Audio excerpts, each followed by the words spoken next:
Father Derek from the Diocese of Kamloops, and I want to share with you some spiritual jewels about the spiritual life. And I just want to remind you, I found the jewels in this book, The Catechism of the Catholic Church.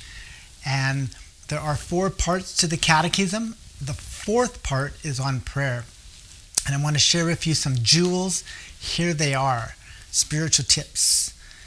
First of all, prayer is a gift. Keep that in mind. So in paragraph 2559, the paragraph reads, or one line says, "Only when we humbly acknowledge that we do not know how to pray as we ought, are we ready to receive freely the gift of prayer." So in other words, said in a different way, I can go to school and do all these, get degrees on prayer and retreats and everything, and I can get all these letters behind my names and double doctorates and everything. But after 50 years of that, Lord, I still don't know how to pray. Teach me. Please give me the gift of prayer.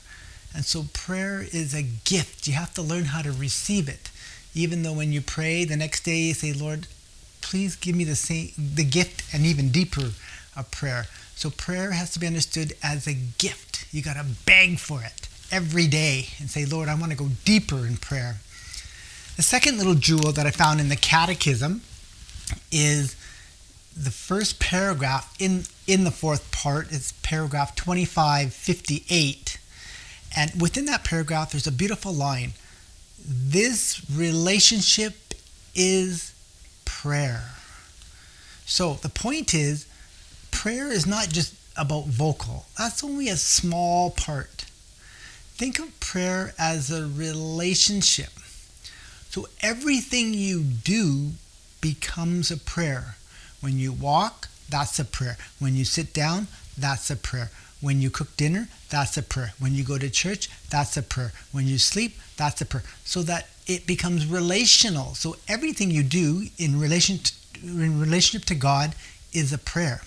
St. Paul says, pray always. Well, how am I going to pray always if I always think prayer is vocal? I'm not going to be praying vocal during the middle of the night. And so prayer is really relational. So everything I do can become a prayer. And finally, the third little jewel is from paragraph 2605, and where it states a beautiful line where prayer and the gift of self are but one. Let me say that again. Where prayer and the gift of self are but one. So prayer is really when you learn to give yourself as a gift every moment back to the Father. And that's the prayer we want. We're constantly giving ourselves every moment. So it's not just the vocal part of prayer, like the Our Fathers and Hail Marys and Glory Be. That's part of it, but that's not the totality. Prayer is when I can give myself as a gift, a living sacrifice back to the Father through the Son. And so when I learn that when prayer and the gift of self are but one,